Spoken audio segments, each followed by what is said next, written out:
When you close your eyes and imagine a straight-A student, you probably picture someone who studies for a long time and has very little social life, or someone who is annoyingly and naturally gifted. In Cal Newport's second book, we're given a fresh approach to learning and studying. Newport studied at Dartmouth and worked hard in his freshman year.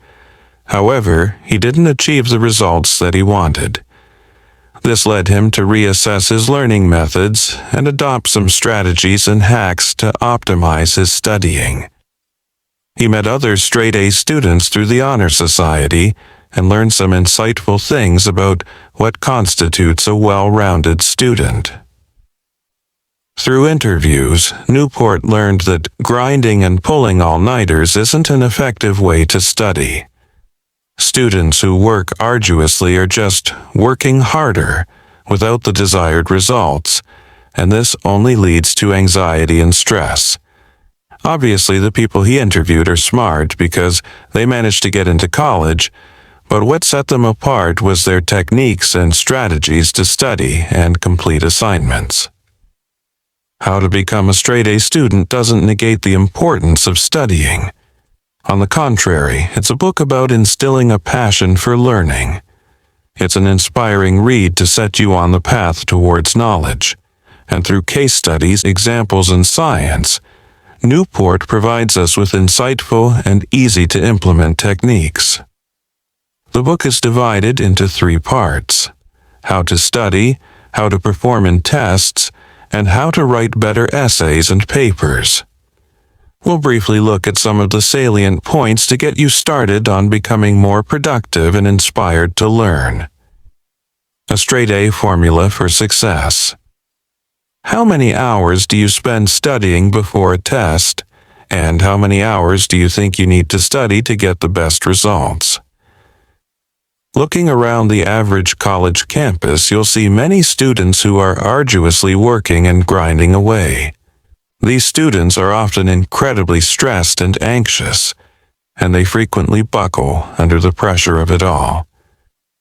College isn't supposed to be like this, and if you find yourself not being able to cope, it may be time to question what you're doing wrong. College should be about balancing work and campus life, and Newport's research shows that the high achievers do manage to have it all.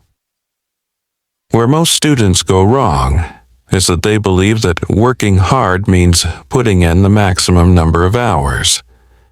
This is an utterly archaic principle, and research shows that just because you're spending time doing something doesn't mean you're being effective. Newport found that there are 2 kinds of work. There's pseudo-work and real work. Grinders tend to labor over pseudo-work, whereas ace students tend to do real work. These findings were the precursor to Newport's trademark idea of deep work, which is the idea that working well is about focus and intensity, not time. In order to get ahead, and this applies to everyone, not just college students, we need to get work done quickly and effectively. Working effectively means that we minimize the amount of wasted time and energy. In true Newport style, he gives us a winning formula to help simplify this idea. The formula is WT multiplied by I. The I stands for intensity, and intensity is the factor that's going to change the game. Whereas most students focus on time and praise time spent studying, research shows that focus and intensity are significantly more important. If we look at the formula, we can see how this works. For example, if you have a big math exam to study for, you might set aside 20 hours for studying. You might divide these hours into 2 days and work for 10 hours each day. However, because you're working for 10 hours straight, you're likely to be unfocused and distracted. If you rate your intensity levels, you might generously give yourself a 4 out of 10. If we look at the formula, this equates to 40, because 10 hours multiplied by intensity level of 440. You can probably see where we're going with this. If we turn this equation around and up the intensity level to 10, we'd only have to work for 4 hours to reach 40. So the solution to the problem is to focus on intensity, because this drastically reduces the number of hours. This is the key to working smarter, not harder.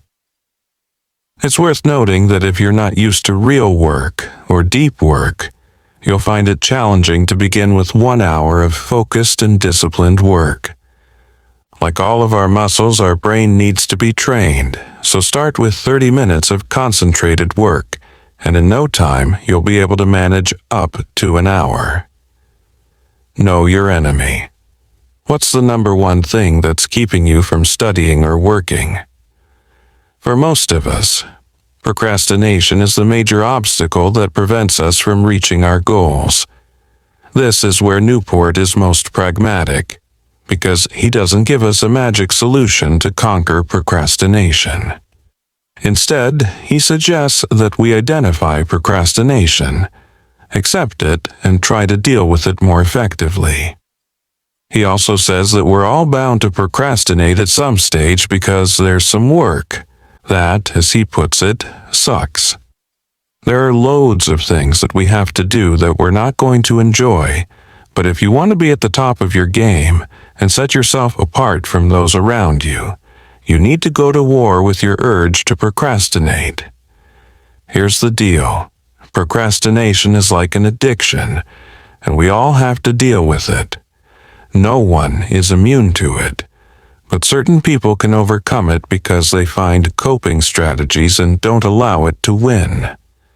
Procrastination is an enemy that isn't going away, but we can win battles against it with a few well-developed strategies.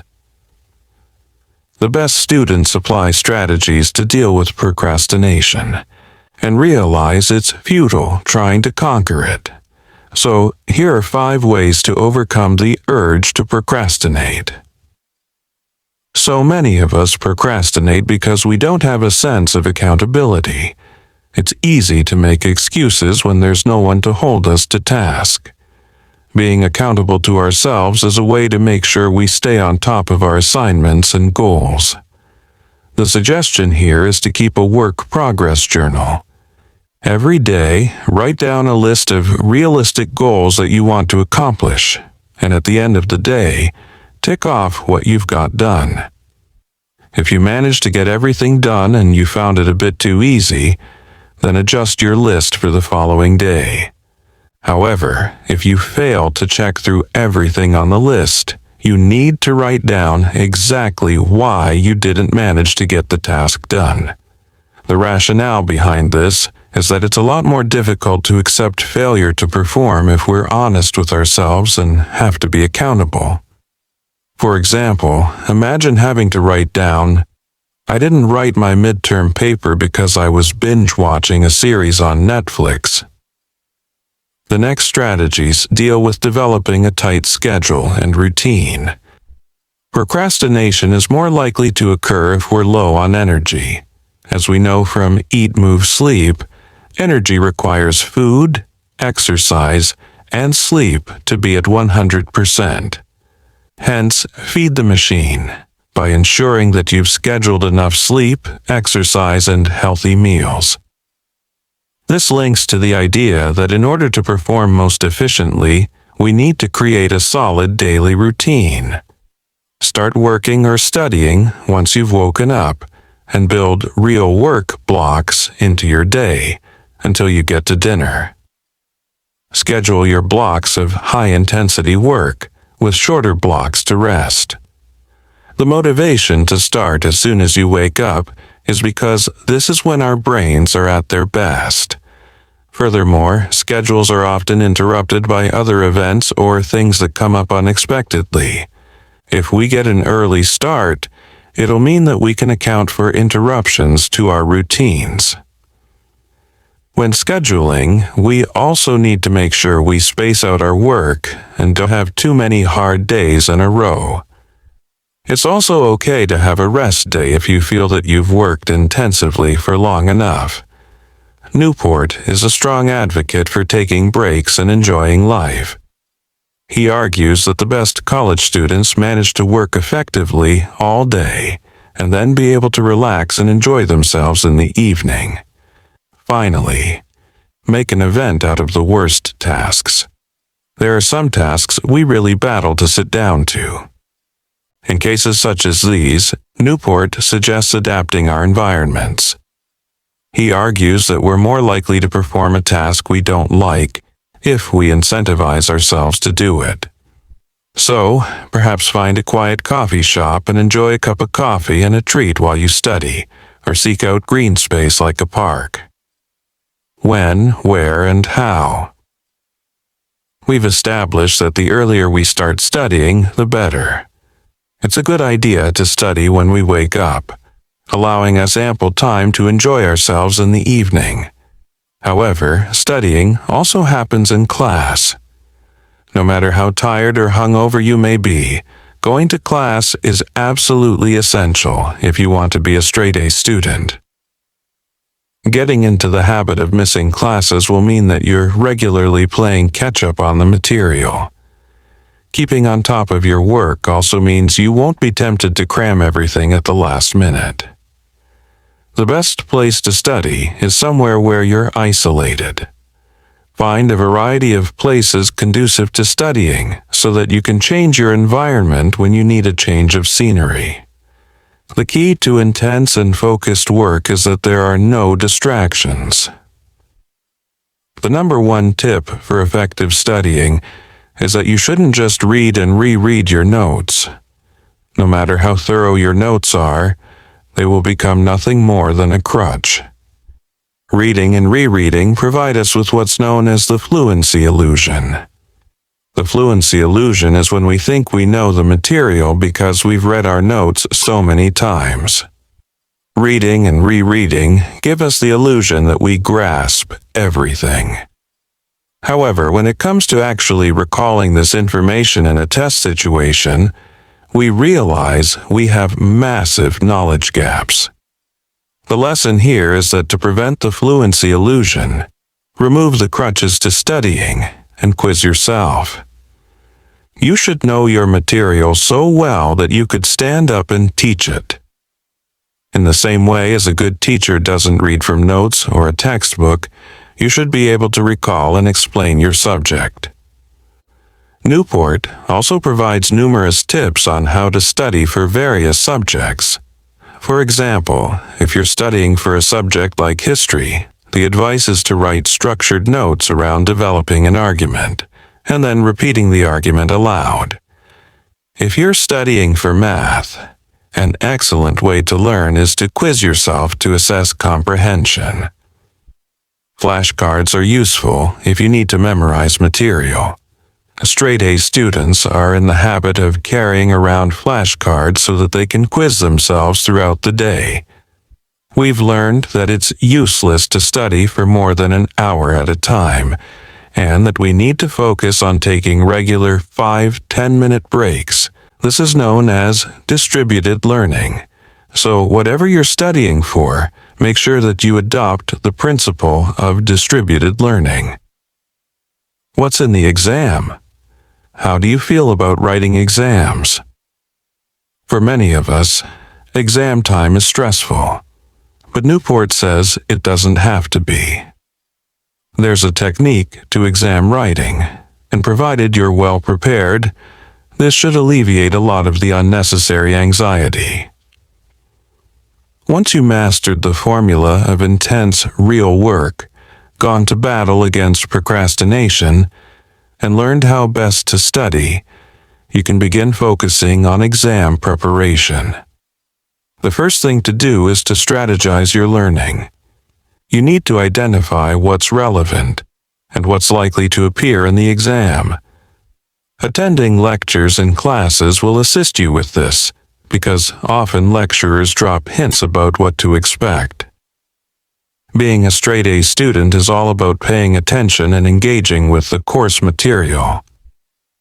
Furthermore, When going through each section of work, you'll intuitively know which details are most important.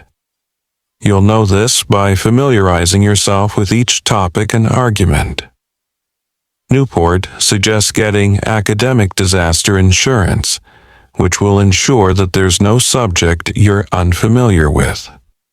The key to academic disaster insurance is to ask questions throughout the semester, engage in lectures, consult with your lecturers, and have discussions with classmates. Learning and retaining information is about engaging and being proactive, so don't just think all you need to succeed comes from your notes. Writing an excellent exam is all about being well prepared and confident. However, there are some tips and strategies to write a good exam. When you get the exam, immediately start planning your approach. This will prime and prepare your brain for what's to come. Once you've read through the exam, create a plan and time frame to answer each question, and make sure that you leave an additional 10 minutes at the end. Begin by answering the questions that you find easiest to answer, and then move on to the more difficult questions. By taking this approach, you'll not only engage your brain straight away, but you'll gain confidence and will lay a solid foundation for the rest of your answers. Finally, spend the last 10 minutes proofreading and editing your exam script. Acing that essay.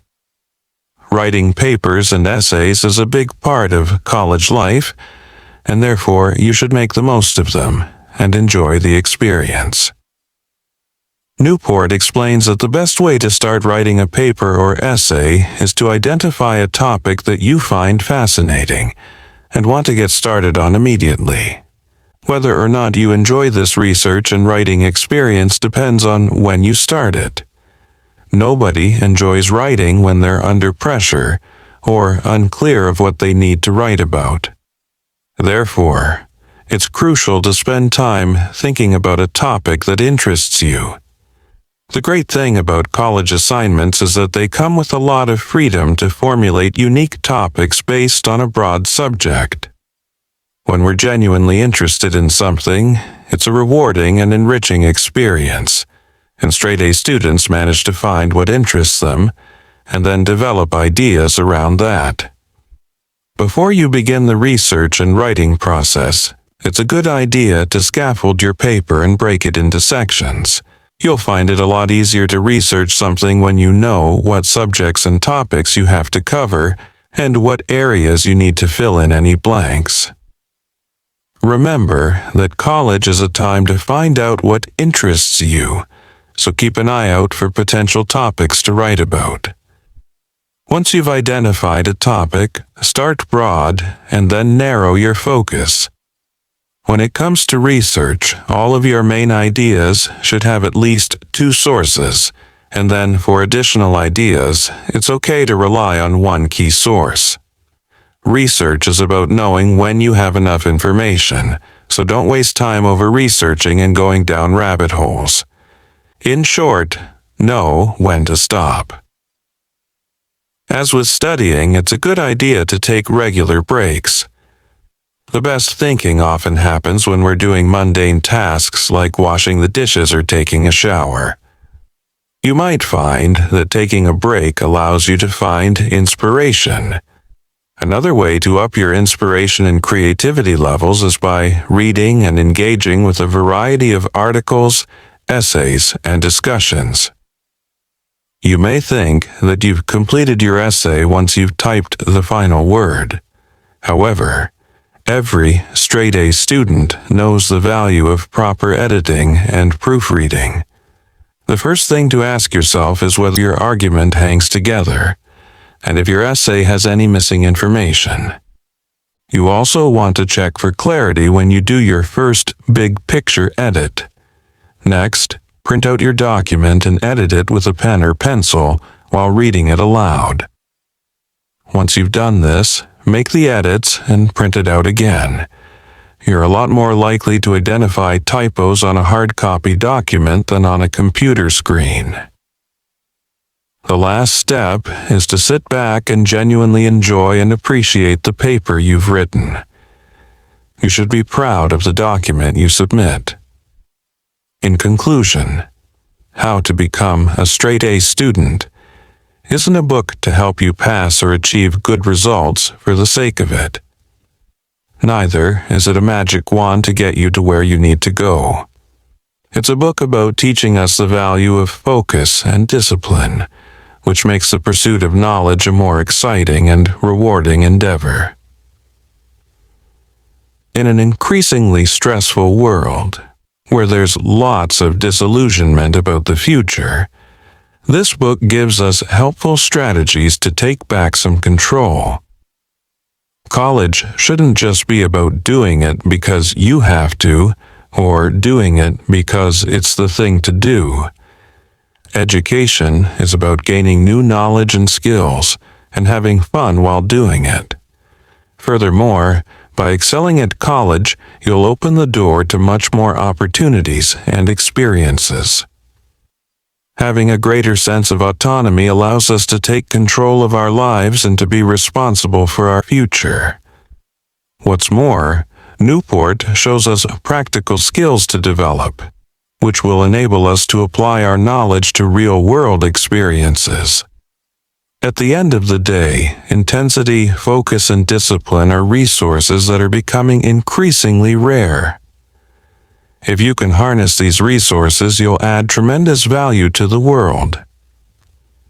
It is your choice whether or not you want to become a straight-A student. You just have to ask yourself, do I have what it takes to do focused and intense real work? Future. What's more, Newport shows us practical skills to develop, which will enable us to apply our knowledge to real-world experiences. At the end of the day, intensity, focus, and discipline are resources that are becoming increasingly rare. If you can harness these resources, you'll add tremendous value to the world. It is your choice whether or not you want to become a straight-A student. You just have to ask yourself, do I have what it takes to do focused